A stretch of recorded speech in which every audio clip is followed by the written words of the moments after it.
চোখ রাখবো অন্যান্য খবরের দিকে। দেন্দুয়ার রাস্তা অবরোধ ঘটনায় 3 জনকে গ্রেফতার করলো সালানপুর থানার পুলিশ। ধৃত 3 জনের নাম মনোজ মাহাতো, শ্যামল মাহাতো আর ধুন্ধা মাহাতো। 3 জনেই দেন্দুয়ার শ্রীরামপুর গ্রামের বাসিন্দা।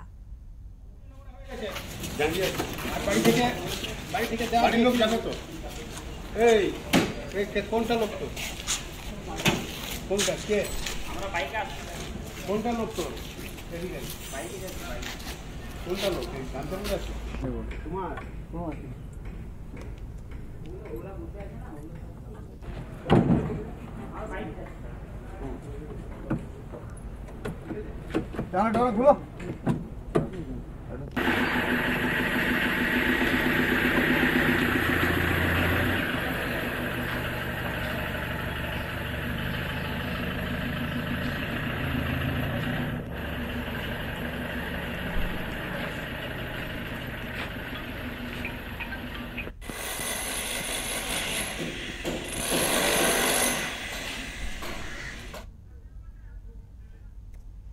এই মুহূর্তে আমাদের সাথে রয়েছেন আমাদের প্রতিনিধি আসানসোল থেকে জয়ন্ত সাহা। কথা বলবো জয়ন্তর সাথে, জানার চেষ্টা করব। জয়ন্ত, গতকাল থেকে 18 ঘন্টা রাস্তা অবরোধ, সেখানকার কি পরিস্থিতি হয়েছিল, পরবর্তীতে কি কি পদক্ষেপ গ্রহণ করা হয়েছে প্রশাসনের তরফ থেকে জানবো। দেখো, সালানপুর থানার অন্তর্গত দেন্দুয়া মোড়ে ঘটনা।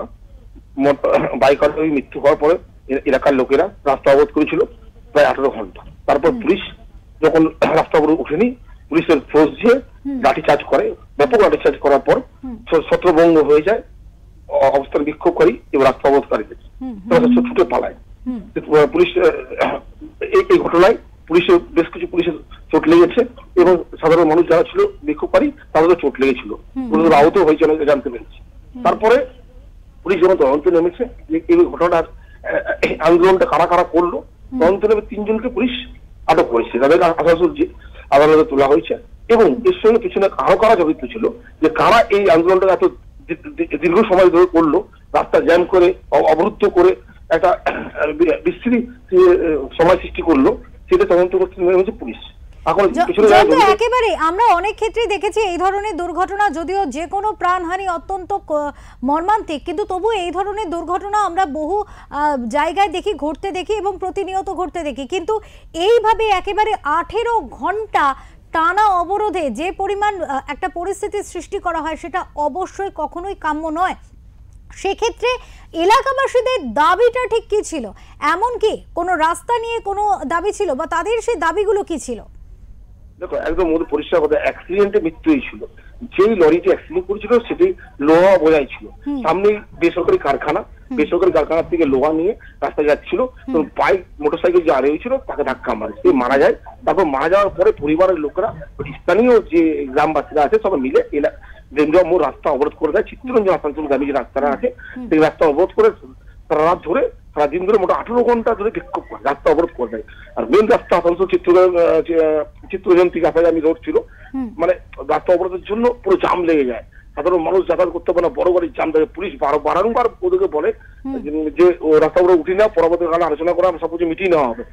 ওদের দাবি ছিল যে এই লোহা বোঝা যে ট্রাকটা অ্যাক্সিডেন্ট করেছে, যারা যেখান থেকে যে গাড়িটি, যে কোম্পানির গাড়ি, তারা যেন 20 লক্ষ টাকা ভর্তুকি দেয় এবং একজনকে চাকরি দেয়, সেটা না মানা হলে এটা চলবে। তো পুলিশ বুঝিয়েছিল, পুলিশ বোঝার কিছু আলোচনার মাধ্যমে কম বেশি এটা নেগোসিয়েশন করে বিষয়টাকে মিটিয়ে দেওয়া হবে, এমনটা আমরা জানতে পেরেছিলাম। কিন্তু যখনই পরিবারের লোক বা স্থানীয় যখন এই ঘটনা বিক্ষোভ শুরু করেছে, শুনছিল না, লাগাতার যে আন্দোলনের মাধ্যমে রাস্তা অবরোধ করেছে, তারপর যানজটের সৃষ্টি হয়েছে। পুলিশ যখন ক্ষুব্ধ হয়ে যায়, পুলিশ তখন বাধ্য হয় লাঠিচার্জ করতে। লাঠিচার্জ হয়, ব্যাপক পরিমাণে লাঠিচার্জ হয়। তাদের দাবি দাবা যেটা ছিল সেটা তো পুলিশ বলেছিল যে কিছু টাকা দিয়ে আপনাদের সঙ্গে আলোচনার মাধ্যমে মিটিয়ে দেওয়া হবে, কিন্তু ওরা মানছিল না। ওদের 20 লক্ষ টাকা চাই, চাকরি চাই, তার জন্য এই বিক্ষোভ শুরু করেছিল। কিন্তু পুলিশ পরবর্তীকালে লাঠিচার্জ করে জায়গা খালি করে দেয়। কিন্তু কারা কারা এই আন্দোলন করেছিল, কারা কারা মেন লিড করেছিল, যারা মুখ ছিল, তাদেরকে পুলিশ অ্যারেস্ট করেছে। এখনো যারা জড়িত হয়েছে তাদেরকে পুলিশ তদন্ত করছে। যেহেতু এই যে একটি ঘটনা নিয়ে যে সেখানকার বাসিন্দাদের মধ্যে এত রুদ্র রূপ দেখা গেল, একেবারে 18 ঘন্টা কার্যত তারা ওইভাবে পথ অবরোধ করে রাখলো, সেক্ষেত্রে এই ধরনের লোহার গাড়ি সেখান থেকে নিয়ে যাওয়া, এই বিষয় নিয়ে কোম্পানির তরফ থেকে যে কোনো ব্যবস্থা না নেওয়া, এগুলি নিয়ে কি তারা এর আগে কখনো প্রশাসনের দ্বারস্থ হয়েছিল, নাকি এই একটি ঘটনাকে কেন্দ্র করে এত বড় একটি কর্মকাণ্ড শুরু হয়ে গিয়েছিল যেখানে অবরোধ একেবারে টেনে নিয়ে যেতে হলো 18 ঘন্টা? একদম একদম অপূর্ব, তোমাকে জানিয়ে রাখি যে গাড়িতে লরিতে বোঝাই যে ট্রাক যাচ্ছিল, ট্রাকটা একটা প্রাইভেট কোম্পানি, যে কোনো লোহা কোম্পানি প্রাইভেট কোম্পানি গাড়ি ছিল, যেখানে কারখানা থেকে গাড়িটা বেরিয়ে নিজের রাস্তা ধরে যাচ্ছিল। এই গাড়িতে অ্যাক্সিডেন্ট হয়েছিল বাইকারই, তারপরে ঘটনাটা ঘটেছিল। বাইকারই ফ্যামিলির সঙ্গে পাড়া প্রতিবেশীরা দাবি রেখেছিল যে গাড়ির স্পটে গাড়িটা ছিল, গাড়ি চালু পালিয়ে গেছিল, কিন্তু গাড়িটাকে টেস্ট করে জানা গেছিল গাড়িটা এই কোম্পানির থেকে বেরিয়েছে। তাই ওটাকে দাবি ছিল এই কোম্পানি যখন গাড়ি, তাহলে ক্ষতিপূরণ একটা দিতেই হবে, ক্ষতিপূরণ দিতে হবে চাকরি একটা ওই কোম্পানিতে, প্রাইভেট কোম্পানিতে, আর একটা মানে টাকার অঙ্ক। সেই টাকাটা আলোচনার মাধ্যমে ঠিকমতো মিটে নেই বলেই তো এতক্ষণ ধরে রাস্তা অবরোধ করেছে। একটা পুলিশ বাধ্য কেন হলো? সাধারণ মানুষ নিত্যযাত্রী যানবাহন রাস্তা, জনবহুল রাস্তা স্তব্ধ হয়ে 18 ঘন্টা, তার জন্য পুলিশ ক্ষুব্ধ হয়ে লাঠিচার্জ করে অবরোধ উঠেছে। অপরূপা, অনেক ধন্যবাদ জয়ন্ত, তোমাকে অনেক ধন্যবাদ।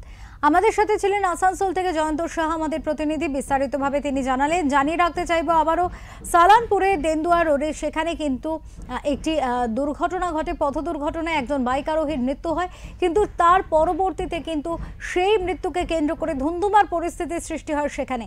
একেবারে কার্যত রাস্তা অবরোধ করেন সেখানকার বাসিন্দারা, এবং সেই অবরোধ টানা 18 ঘন্টা তারা করেন।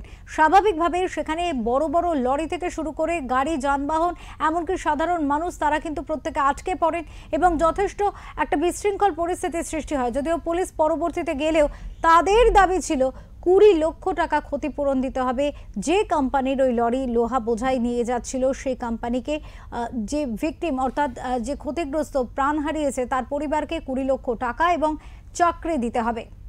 পরবর্তীতে এই দুর্ঘটনার কারণ যাদের কারণে এই দুর্ঘটনা ঘটেছে সেই 3 জনকে কিন্তু পুলিশ গ্রেপ্তার করে এবং আজ তাদের জেলা আদালতে কিন্তু পেশ করা হবে।